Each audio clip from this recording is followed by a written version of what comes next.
आज का यह प्रवचन मैं एक बहुत साधारण शब्द से शुरू कर रहा हूं, संभोग। अक्सर ये शब्द सुनते ही तुम्हारे मन में संकोच उठता है, डर उठता है, या फिर एक गुप्त सा आकर्षण जाग जाता है। समाज ने तुम्हें सिखाया है कि संभोग या तो पाप है या सिर्फ शरीर की कमजोरी। लेकिन मैंने तुम्हें कभी भी समाज की सिखाई हुई बातों को सच मानने के लिए नहीं कहा। मैं तुमसे कहता हूं, संभोग न तो पाप है न कमजोरी है। संभोग मनुष्य की सबसे गहरी ऊर्जा का पहला द्वार है। एक कहानी से समझो। एक छोटा सा गांव था। उस गांव में एक युवक रहता था, सीधा, सरल और बहुत जिज्ञासु। उसके मन में एक प्रश्न बार बार उठता था, जो सुख मुझे संभोग में मिलता है वह थोड़ी देर बाद खो क्यों जाता है। वह युवक एक दिन एक वृद्ध साधक के पास गया। उसने पूछा, क्या संभोग ही जीवन का अंतिम सुख है? वृद्ध साधक मुस्कुराया। उसने कहा, बेटा, संभोग अंतिम नहीं है, वह तो शुरुआत है। युवक चकित रह गया। साधक बोला, जब दो शरीर मिलते हैं तब जो क्षण आता है उसमें तुम्हारा मन थोड़ी देर के लिए रुक जाता है। उस क्षण तुम सोचते नहीं हो, भविष्य नहीं होता, अतीत नहीं होता, तुम बस होते हो। मैं तुमसे कहता हूं, उसी क्षण की झलक ही तुम्हें सुख लगती है। संभोग में जो आनंद है वो शरीर का नहीं है, वह मन के थोड़ी देर शांत हो जाने का परिणाम है। लेकिन समाज ने तुम्हें यह नहीं बताया। समाज ने कहा, या तो संभोग में डूब जाओ या उससे भागो। दोनों ही रास्ते गलत हैं। जो व्यक्ति सिर्फ संभोग में डूबा रहता है वह उसी सुख को बार बार पकड़ना चाहता है, और जो व्यक्ति उससे भागता है वह उसी सुख से डरता है। लेकिन जागृत व्यक्ति तीसरा रास्ता चुनता है, शून्य। 5 वह देखता है, वह समझता है। संभोग को समझो, दबाओ मत। संभोग में खो मत, जागो। जब तुम पूरी सजगता से संभोग में उतरते हो तो धीरे धीरे तुम्हें दिखेगा कि सुख शरीर में नहीं है। सुख तो उस मौन में है जो क्षण भर के लिए उतरता है।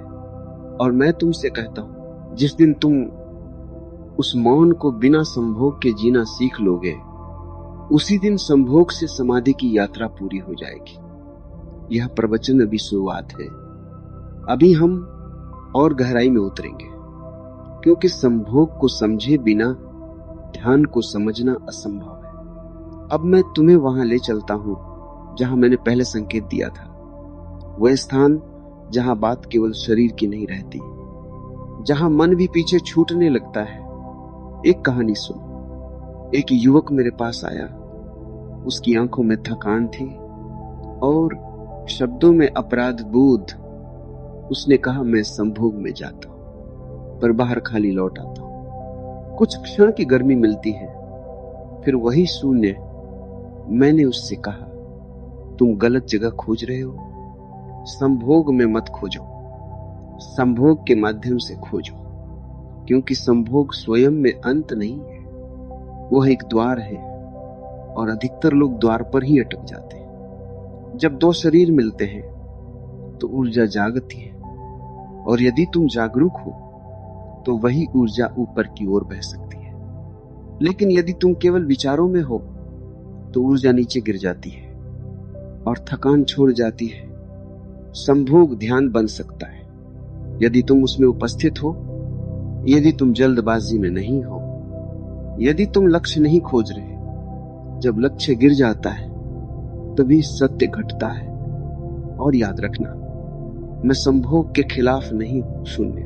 5 मैं अचेतन संभोग के खिलाफ हूं। अचेतन संभोग तुम्हें और खाली करेगा। चेतन संभोग तुम्हें पूर्णता की झलक देगा, और जो उस झलक को पहचान लेता है वह धीरे धीरे संभोग से समाधि की ओर बढ़ने लगता है। और अब सुनो, अब बात और भीतर की है। अब मैं तुम्हें उस स्थान पर ले जाना चाहता हूं जहां शब्द कांपने लगते हैं। वही युवक कुछ महीनों बाद फिर आया। इस बार उसकी आंखों में थकान नहीं थी, बल्कि एक प्रश्न था गहरा, मौन में डूबा हुआ उसने कहा, जब मैं तुम्हारी बात सुनकर संभोग में गया तो पहली बार मैंने जल्दी नहीं की, पहली बार मैंने जीतने की कोशिश नहीं की, पहली बार मैंने खुद को साबित नहीं करना चाहा। मैं बस उपस्थित रहा, सांस के साथ, धड़कन के साथ और उस स्त्री की आंखों के साथ जो मेरे सामने थी। और अचानक कुछ बदल गया, समय रुक गया, क्षण फैल गया और शरीर जैसे सीमाएं भूल गया।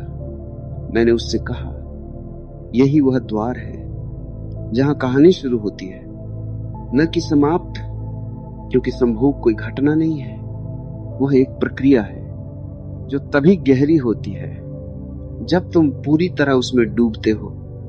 अधिकतर लोग संभोग को भी उपयोग की वस्तु बना लेते हैं, जैसे बाकी सब कुछ, थोड़ा सुख लिया और आगे बढ़ गए। लेकिन जिसने संभोग को ध्यान की तरह जिया, उसने जाना कि यहां लेने से ज्यादा देने में घटता है। जब तुम देते हो तो अहंकार पिघलता है, और जब अहंकार पिघलता है तो प्रेम बचता है। और प्रेम कोई भावना नहीं है, प्रेम एक स्थिति है जहां तुम केंद्र में होते हो, पर केंद्र दिखाई नहीं देता। उस युवक ने कहा, उस रात के बाद मैं बदल गया। 0, 5, न केवल बिस्तर में बल्कि जीवन में। मैंने उससे कहा, स्वाभाविक है, क्योंकि जिसने संभोग में जागना सीख लिया। ओशो प्रवचन, संभोग से समाधि तक प्रत्येक पद का अनुभव।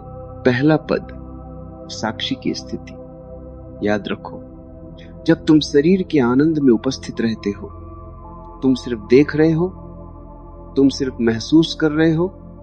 कोई जीतने या पाने की इच्छा नहीं, कोई डर या अपराध बोध नहीं। एक कहानी सुनो।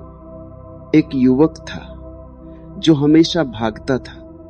वह चाहता था अनुभव को पकड़े, आनंद को स्थायी बनाए।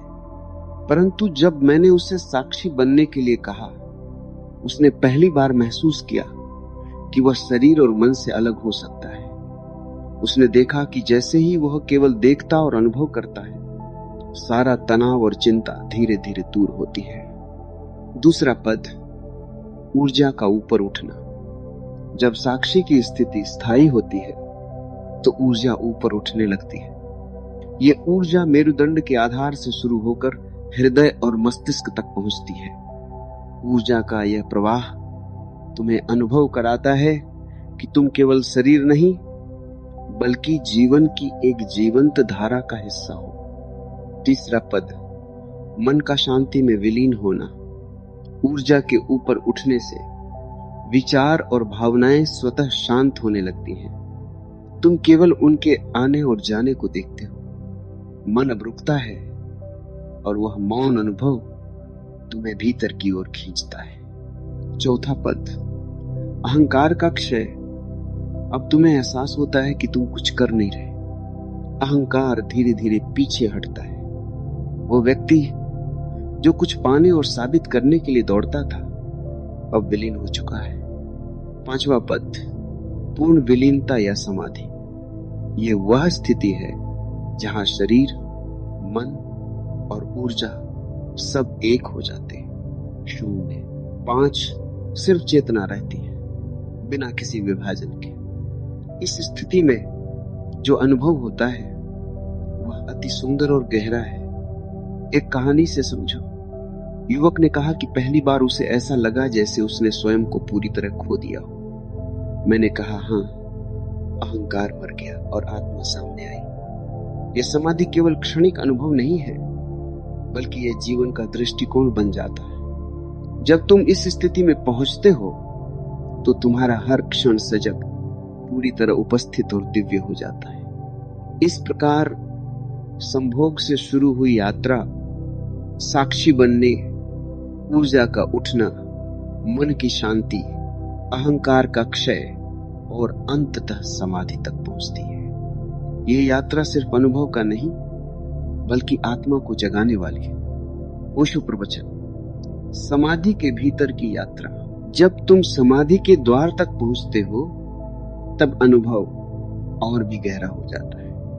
तुम महसूस करते हो कि शरीर केवल एक ढांचा है, लेकिन ऊर्जा उसकी सीमाओं से ऊपर बह रही है। मन शांत है, लेकिन केवल शांति नहीं है, एक गहन जागरूकता है जो हर क्षण को पूर्णता में भर देती है। एक कहानी सुनो। एक बार एक साधक जो लंबे समय से समाधि की ओर बढ़ रहा था, उसने बताया कि जैसे ही वह चेतना में उतरता गया, उसके भीतर असीम प्रेम और आनंद का अनुभव होने लगा। वह प्रेम न किसी के लिए था, न किसी से। यह केवल मौजूद था, एक स्थिर अविभाज्य ऊर्जा के रूप में। फिर अगले क्षण उसने महसूस किया कि समय और स्थान की कोई सीमा नहीं है।